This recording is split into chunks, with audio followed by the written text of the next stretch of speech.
In 2024, Netflix released the first season of The Vince Staples Show, an Afro-Surrealist series about rapper and actor Vince Staples that draws inspiration from his own personal experiences in a wide range of TV shows and films like Kill Bill, I Love Lucy, The Simpsons, and Reno 911. And at the end of season 1, they would release one of their most impactful episodes of the season.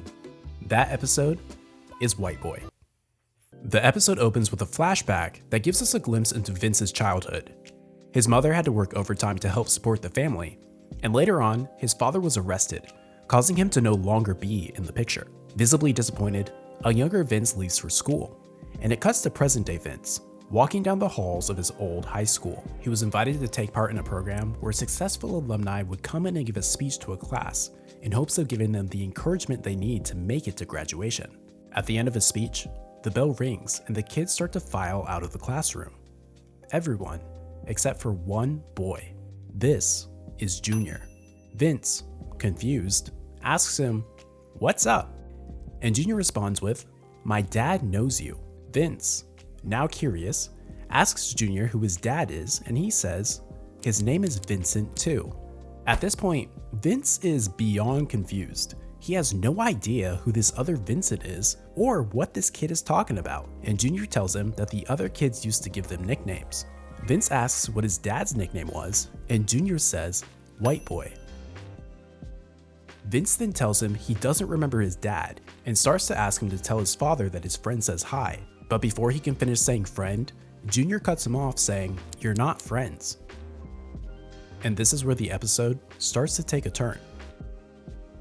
As Vince leaves the school, he's on the phone with his friend who is in jail and explains the situation. His friend explains to him that he shouldn't take this lightly, saying, "Take this from a guy in jail. You're in danger."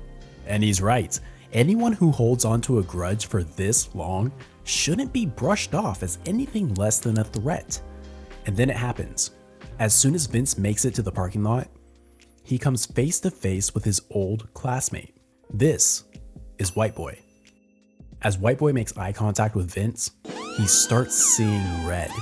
And with his son by his side, Whiteboy points a gun at Vince and fires a shot. Vince takes off running, and Whiteboy puts his son in the car and takes off after him. Vince runs into an alleyway to avoid running into Whiteboy, but as soon as he makes it in, Whiteboy pulls up, pulls out an assault rifle, and starts firing shots at Vince. Vince manages to escape and seeks refuge in a nearby house. Conveniently, the door is already wide open, almost like it's welcoming Vince to walk inside. But as he walks further into the house, he notices something. Someone's home. A middle-aged man in an army shirt, holding a sandwich. He asks Vince if he's in trouble and tells him to open the top drawer of the cabinet behind him. He reaches in and pulls out a gun. But there's a problem. It only has 6 bullets. Vince leaves the house and the chase is back on.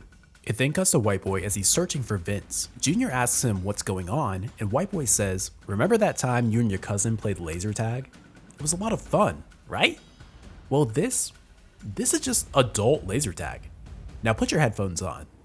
He then pulls up on Vince again, but this time, Vince is on the offensive. He fires a shot at Whiteboy's windshield, and it does absolutely nothing to faze Whiteboy. But this time, Vince has a chance to get away. Firing that shot caused the cars around them to panic, trapping Whiteboy. With Whiteboy no longer on his tail, Vince runs into a laundromat so he can change into different clothes, and changes into a pair of running shorts and a t-shirt, hoping this will throw Whiteboy off his trail. But it doesn't work, because Whiteboy, he's taking a quick break to get Junior some food, and as he's about to leave the drive-thru, Vince stops right in front of his van, and he takes off running. He makes it to a nearby mall and runs inside to get away from Whiteboy. Now, Vince knows that this is the only chance he has to get the drop on Whiteboy, and looks for the perfect spot to hide. Then, Whiteboy pulls up. He tells Junior that he needs to run in and take care of something real quick, and that when he gets back, they'll go and get some ice cream. And Junior's like, "Okay, cool. I love ice cream. Do what you gotta do, Dad." He runs in and starts shouting, telling Vince to come out of hiding. He says things like, "It's different when it's real, ain't it? I just want to say hello. What happened to all that gangster shit in the videos? You don't like that? I'm like that." As he continues his attempt at goading Vince out of hiding, he walks right past him as he's hidden within a group of mannequins. But as Vince tries to make his escape, he knocks one over, alerting Whiteboy. They both take off running, Whiteboy firing shots at Vince, while Vince dodges and weaves through the aisles. Vince manages to give Whiteboy the slip, and for the first time this episode, Vince has the upper hand. He tosses something to get Whiteboy's attention, sneaks up behind him, and shoots Whiteboy, killing him. As Vince leaves the mall, he sees Junior sitting in the van. They make eye contact, Junior waves, and Vince gives him a nod and then walks off, knowing that he killed more than that boy's father that day. He killed his innocence. Vince makes it home and sits on the couch, placing his gun on the coffee table. His girlfriend comes in and asks him how his day was, and he responds with, uninteresting. Because for Vince, this is just another day. The episode ends with Junior sitting at home all alone as he eats a bowl of cereal while watching a commercial for Kapow Pops, featuring the man who took everything from him. So what makes this episode impactful? While this episode centers on the cat and mouse game between Vince and Whiteboy, it also explores fatherhood and the parallels between Vince and Junior. They both lost their fathers at a very young age. In the flashback scene at the beginning of the episode, Vince's father gets arrested, and this has a lasting impact on Vince's life. We don't know what he was arrested for exactly, but we can assume that because his wife was having to pick up extra hours at work, that he was doing something illegal to help provide for his family, and just ended up getting caught.